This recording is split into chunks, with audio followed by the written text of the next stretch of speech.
कर्नाळाમાં ફસાઈ બસ ઓલપાડના ગોથાળ નજીક luxury bus ફસાઈ હતી। સુરતથી દ્વારકા જઈ રહી હતી બસ। દ્વારકા ધ્વજારોહણ માટે જઈ રહ્યો હતો પરિવાર। લક્ઝરી બસ કાઢવા ચાલી થઈ છે મથામણ। ઉલ્લેખનીય છે કે કર્નાળામાં બસ ફસાઈ હતી, જે બાદ તેને બહાર કાઢવાના પ્રયાસ કરવામાં આવ્યા। ઉલ્લેખનીય છે કે પરિવાર છે તે દર્શન માટે જઈ રહ્યો હતો ત્યારે અકસ્માતની આ ઘટના બની છે। સુરતથી દ્વારકા આ બસ જઈ રહી હતી तो गरनाळाમાં ફસાયેલી બસને કાઢવા મથામણ। કેતન જોડાય છે વધુ માહિતી આપવા માટે। કેતન, શું છે વધુ અપડેટ સમગ્ર મામલે? જી ચોક્કસથી વાત કરું, સુરત જિલ્લાના ઓલપાડ તાલુકાના ગોઠાણ નજીક લક્ઝરી બસ આજે રેલવે ફેટ કોરિડોરના ગરનાળાની બસ ફસાઈ જવા પામી હતી। સુરતથી દ્વારકા જઈ રહ્યા હતા બસ ભાડે કરીને કે દ્વારકામાં અંશોદયના મંદિરે ધ્વજારોહણ કરવા માટે એક પરિવારે જે મન્નત લીધી હતી જે અંતર્ગત જઈ રહ્યા હતા। એવા સમય દરમિયાન લક્ઝરી બસના ચાલકે ગફલત ભરી હતી કે એને ઓવર એમ્બ્યુલન્સને ધ્યાનમાં લઈને ગાડી ગરનાળામાં નાખતા આજે લક્ઝરી બસે ફસાઈ જવા પામી હતી, જે અંતર્ગત અંદર બેઠેલા મુસાફરોના જીવ કાલવે ચોટ્યા હતા। હેમખેમ પરિસ્થિતિને ધ્યાનમાં લઈને બસને હાલ કાઢવાના ચક્રો પણ ગતિમાન કરવામાં આવી રહ્યા છે। જી તો ખેડામાં ટેન્કર પલટી ખાઈ જતા સર્જાયો છે અકસ્માત। અમદાવાદ વડોદરા એક્સપ્રેસ હાઈવે પર અકસ્માત સર્જાયો છે। ચકલાસી પાસે પલટી ગયું કેમિકલ ભરેલ ટેન્કર। હાઈવે પરની રેલિંગ તોડીને 20 ફૂટ ખાડામાં ખાબક્યું ટેન્કર। તો ટેન્કરમાં હાઇડ્રોજન પેરોક્સાઇડ નામનું કેમિકલ હતું। 16,000 લીટર કેમિકલ ભરેલું ટેન્કર પલટી જતા ચકચાર મચી છે। તો ફાયર વિભાગની ટીમ તાત્કાલિક પહોંચી છે ઘટના સ્થળે। નડિયાદ અને આણંદની ફાયર વિભાગની ટીમે કામગીરી કરી। ઉચ્ચ અધિકારીઓ સાથે પોલીસ કાફલો ઘટના સ્થળે પહોંચ્યો હતો। સદનસીબે આ ઘટનામાં કોઈ જાનહાનિ નહીં। તો રેલિંગ તોડીને 20 ફૂટ ખાડામાં ટેન્કર ખાબક્યું હતું। ઉલ્લેખનીય છે કે ચકચાર મચી હતી। ઘટના સ્થળે દોડતી થઈ હતી ફાયર વિભાગની ટીમ। રેલિંગ તોડીને ટેન્કર અહીંયા પલટી મારી ગયેલું છે। પરિણામે તેમાંથી હાઇડ્રોજન પેરોક્સાઇડ લીક થઈ રહેલું છે અને એના માટે અહીંયા આગળ એસડીઆરએફની ટીમ અને ફાયરની ટીમો, એસડીએમ સાહેબ નડિયાદ અને વહીવટીતંત્રને બધો સ્ટાફ અહીંયા આવેલો છે।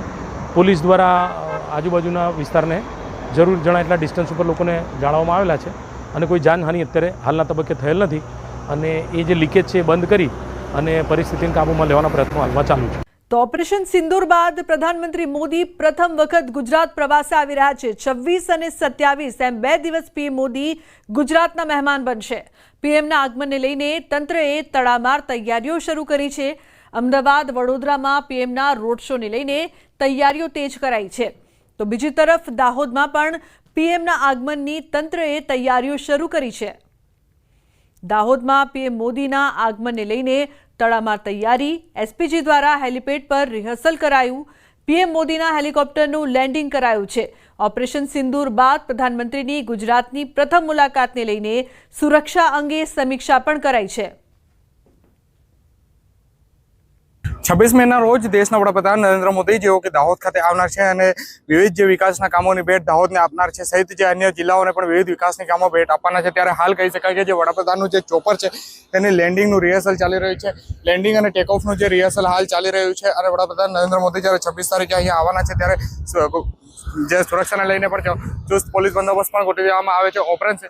ઓપરેશન સિંદૂર બાદ જે કહી શકાય કે વડાપ્રધાન નરેન્દ્ર મોદી જેઓ કે ગુજરાત ખાતે પ્રથમવાર આવી રહ્યા છે અને ત્યારે જે તમામ જે તૈયારીઓ ચાલુ કરી દેવામાં આવી છે અને હાલ જે ચોપરનું લેન્ડિંગ અને ટેક ઓફની જે રિહર્સલ ચાલી રહી છે ત્યારે કહી શકાય કે હાલ સુરક્ષાને ધ્યાનમાં રાખી અને તમામ જે તૈયારીઓ શરૂ કરી દેવામાં આવી છે। વડાપ્રધાન નરેન્દ્ર મોદી જેઓ કે 26 તારીખે જ્યારે દાહોદ આવવાના છે ત્યારે 24,000 કરોડથી વધુના જે વિકાસના કામોની ભેટ આપવાના છે। સરોવરથી જાસૂસની ધરપકડ કરવામાં આવી છે। સહદેવ ગોહિલના 11 દિવસના રિમાન્ડ મંજૂર કરવામાં આવ્યા। એટીએસે 14 દિવસના રિમાન્ડની કરી હતી માંગ। તો નલિયા કોર્ટમાં કરાયો હતો રજૂ। મલ્ટીપર્પઝ હેલ્થ વર્કર છે સહદેવ ગોહિલ।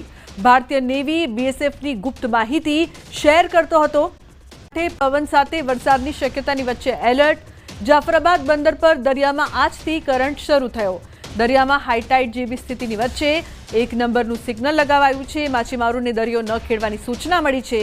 જાફરાબાદ, શિયાળબેટ, પીપાવાવ પોર્ટ, ધારા બંદર દરિયામાં હાઈટાઇડ। તકેદારીના ભાગરૂપે સિગ્નલ લગાવી લોકોને સાવચેત કરવામાં આવ્યા છે।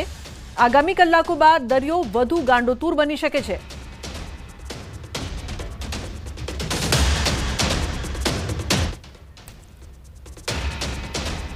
ચોમાસાને લઈને અનુમાન હવામાન વિભાગે આપી માહિતી। ગુજરાતમાં 16 જૂનથી બેસી શકે છે ચોમાસું। બદલાતી પરિસ્થિતિમાં તારીખમાં ફેરફાર થઈ શકે છે। अभी जो नॉर्मल हमारा गुजरात की नॉर्मल डेट है 16 जून है। अभी देखते हैं मानसून तो अभी आगे बढ़ रहा है, टाइम के साथ हम अपडेट करेंगे टाइम टू टाइम। દિવસ સામાન્યથી મધ્યમ વરસાદ રહેશે। ગાજવીજ સાથે રાજ્યમાં વરસાદ રહેશે। 24 થી 27 મે સુધી વરસાદને લઈને યલો એલર્ટ આપવામાં આવ્યું છે। આજે દક્ષિણ ગુજરાતમાં ભારે વરસાદ તો સૌરાષ્ટ્રમાં પણ ભારે વરસાદ રહેશે।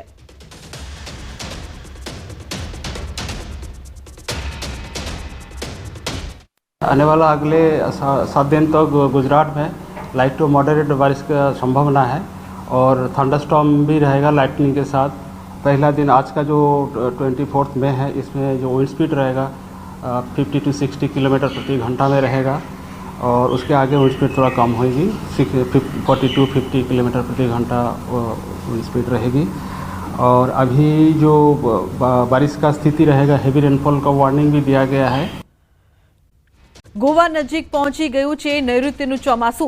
એક જ દિવસમાં ચોમાસાની મોટી છલાંગ।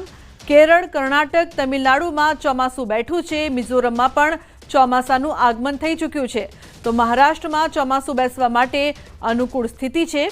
2-3 દિવસમાં મહારાષ્ટ્ર પહોંચી શકે છે ચોમાસું। મહારાષ્ટ્ર બાદ ગુજરાતમાં થતું હોય છે ચોમાસાનું આગમન।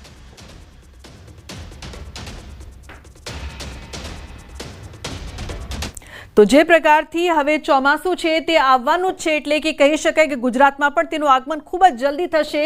કેરળમાં 8 દિવસ વહેલી પધરામણી થઈ છે। દર વખતે કેરળમાં જે પ્રકારથી ચોમાસું પહોંચતું હોય છે, પરંતુ આ વખતે રાજ્યમાં જે પ્રકારથી ચોમાસું આવે તે પહેલા કેરળમાં ચોમાસું આવતું હોય છે, પરંતુ આ વખતે કેરળમાં પણ ચોમાસું વહેલું આવ્યું છે।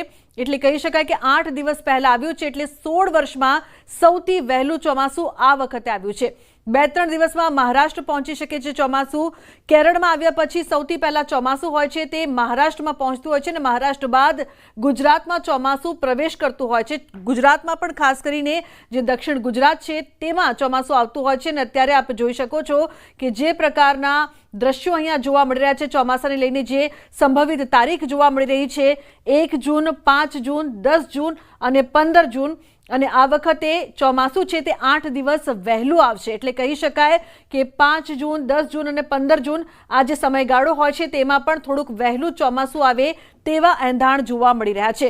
કેરળમાં તો ચોમાસું આવી ચૂક્યું છે અને તેના થોડાક જ દિવસોમાં ગુજરાતમાં પણ ચોમાસું આવતું હોય છે। સૌથી પહેલા તે મહારાષ્ટ્રમાં આવતું હોય છે અને તે બાદ ગુજરાતમાં ચોમાસાનું આગમન થતું હોય છે દક્ષિણ ગુજરાત, જે ગુજરાતનો પ્રવેશદ્વાર કહેવામાં આવે છે તેની સાથે।